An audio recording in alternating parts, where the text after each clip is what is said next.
Hello students, I hope all of you are fine. Yesterday I was telling you about parts of speech and I gave you the idea of noun. Today is the turn of pronoun. दूसरा जो parts of the speech है वो है pronoun. Pronoun की जो definition है, the words which are used in place of any noun, ऐसे शब्द जो किसी noun के स्थान पर प्रयुक्त होते हैं. उसको practically ऐसे समझिए कि अगर मैं अपने बारे में कुछ बताना शुरू करता हूँ तो पहले सेंटेंस में मैं अपना नाम बताऊंगा. अब इसका ये मतलब नहीं कि हर सेंटेंस में अपने नाम लेकर के मैं बात करूंगा. मैं आगे के सभी सेंटेंसेस में अपने लिए एक शब्द यूज करूंगा इंग्लिश में, आई. तो ये जो आई है ये मेरे नाम के स्थान पर प्रयुक्त हो रहा है. इन द सेम वे जब मैं आपसे बात करूंगा, क्या मैं हर सेंटेंस में आपका नाम लेकर बात करता रहूंगा? नहीं. पहले सेंटेंस में आपका नाम लेकर के बात की जाएगी, उसके बाद आपके लिए एक वर्ड यूज किया जाएगा, यू. हिंदी में आप और इंग्लिश में यू. तो ये जो आप या यू है ये प्रोनाउन है.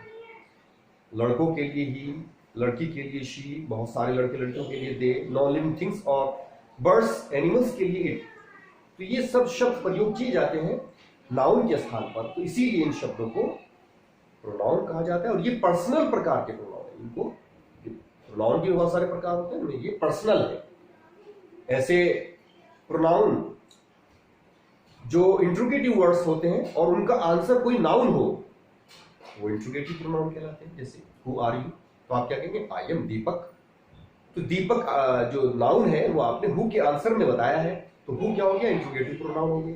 तो ऐसे प्रश्नवाचक शब्द जिनका आंसर कोई नाउन होता हो, उनमें हु, व्हाट, विच, वेयर, तो इन सभी के आंसर में कोई ना कोई नाउन आता है, तो इसलिए इनको इंट्रोगेटिव प्रोनाउन कहा जाता है. In the same way demonstrative में संकेत के लिए यूज किया जाता है, और ये सिर्फ चार होते हैं, दिस, दैट, दीज, दो, और ये भी किसी नाउन की तरफ ही इशारा करते हैं.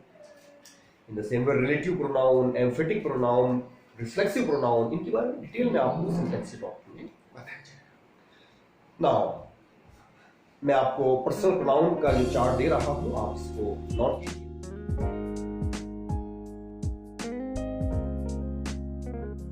पर्सनल प्रोनाउन के चार्ट में भी हम चूंकि सेंटेंस में जो वर्ब से पहले शब्द होता है वो सब्जेक्ट के रूप में यूज करते हैं, तो सब्जेक्ट के रूप में जो आपके पर्सनल प्रोनाउन होते हैं वो आई, वी, यू, ही, शी, दे और इट होते हैं. इनमें आई और वी को फर्स्ट पर्सन, यू को सेकंड पर्सन, ही, शी, दे और इट को थर्ड पर्सन के रूप में जाना जाता है. जब हम वर्ब के बाद कोई भी प्रोनाउन यूज करते हैं, नाउन या प्रोनाउन, तो उसको ऑब्जेक्ट कहा जाता है.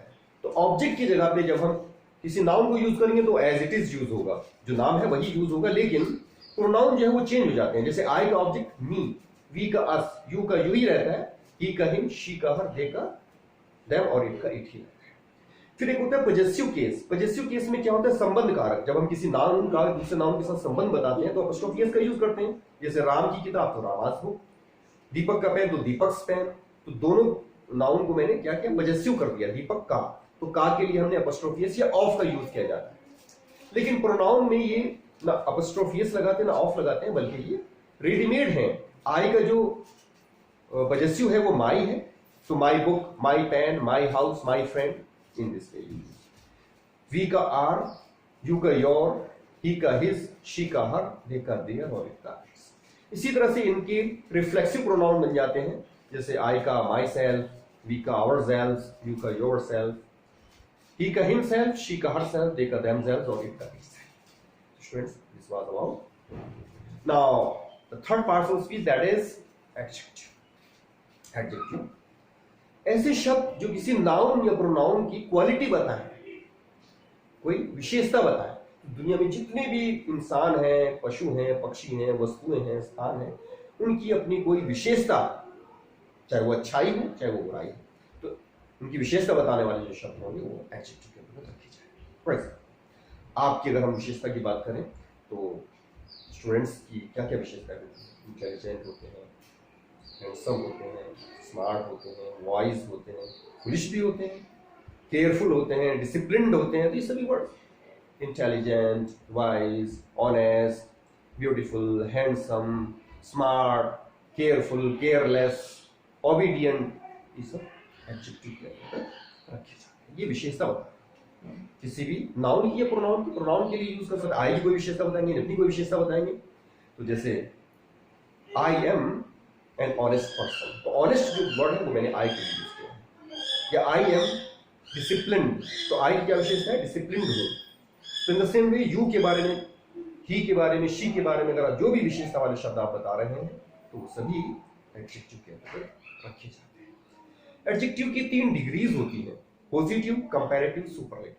पॉजिटिव में हम किसी एक व्यक्ति के बारे में एडजेक्टिव यूज करते हैं, किसी एक लड़के के, लड़की के या वस्तु के, व्यक्ति के, किसी भी एक व्यक्ति के बारे में हम जब एडजेक्टिव यूज करते हैं तो वहां पर हम पॉजिटिव डिग्री का प्रयोग करते हैं। जैसे he is a tall boy, he is a wise boy, she is an intelligent girl, तो ये पॉजिटिव डिग्री है।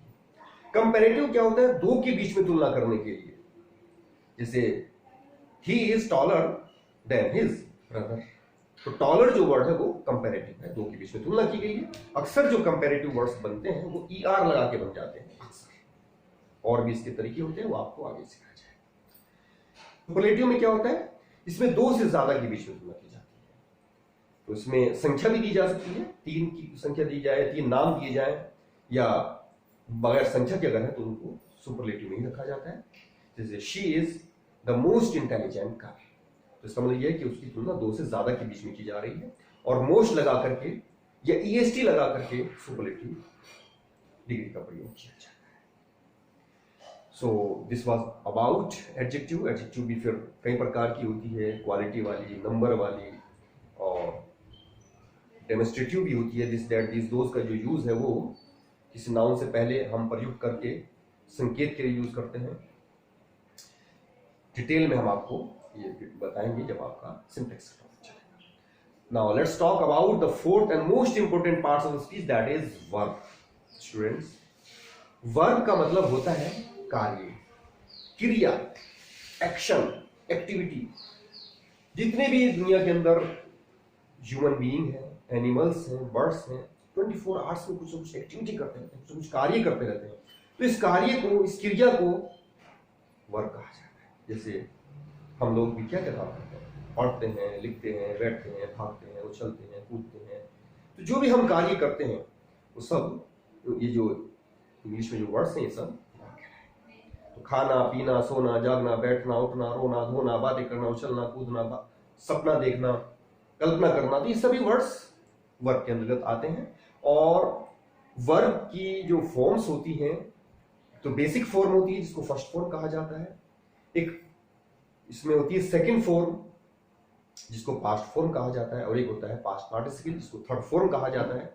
फिर 2 फॉर्म और बन जाती हैं कि फर्स्ट फॉर्म में एस लगा करके सिंगुलर फॉर्म बन जाती है, और ING लगा करके प्रेजेंट पार्टिसिपल। तो इस प्रकार ये पांचों फॉर्म्स हर बुक में अवेलेबल होती है। आप वर्ब्स की जितनी फॉर्म्स को लर्न करेंगे उतना ही आपके लिए अच्छा है। क्यों? क्योंकि जैसे मैंने आपको बताया था, बिना वॉवेल्स या वॉवेल्स के आप कोई शब्द नहीं बना सकते। इन द सेम वे बिना वर्ब के कोई सेंटेंस नहीं बन सकता, वर्ब उसमें कंपलसरी होती है। तो सेंटेंसेस को सीखने के लिए, सेंटेंसेस को बोलने के लिए, सेंटेंसेस को पढ़ने के लिए, सेंटेंसेस को लिखने के लिए क्या चीज जरूरी है? नाउन, प्रोनाउन, एडजेक्टिव या और जो पार्ट्स ऑफ स्पीच हैं उनके अलावा आपको वर्ब पर ज्यादा मेहनत करनी है, ताकि आप सेंटेंसेस बोल सकें, पढ़ सकें, लिख सकें और समझ सकें। तो वर्ब की ज्यादा से ज्यादा फॉर्म लर्न करना शुरू कीजिए। आप डेली रूटीन बना लीजिए, कम से कम जितनी भी आपके अंदर क्षमता है आप उसमें 10 रख लीजिए या 20 रख लीजिए। तो डेली आप उनकी फॉर्म्स को लर्न कीजिए, और वर्ब की फॉर्म्स को बदल करके ही हम टेंसेस बदलते हैं, और टेंसेस का ही यूज हम अपने स्पीकिंग में भी करते हैं, राइटिंग में भी करते हैं, और हर जगह किया जाता है। तो इस प्रकार ये आपका वर्ब्स के बारे में बताया। वर्ब्स की ये सभी मेन वर्ब्स कहलाती हैं।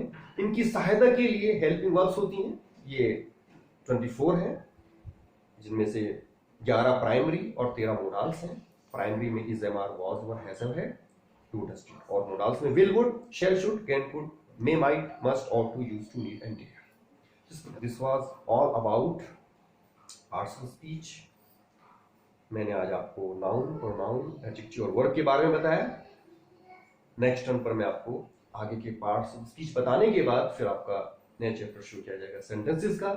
सेंटेंसेस करा लेने के बाद आपकी बेसिक ग्रामर कंप्लीट हो जाएगी। After that I shall start the first topic, that is direct indirect. Till then write down all these parts of speech in your notebook and start learning, especially verbs.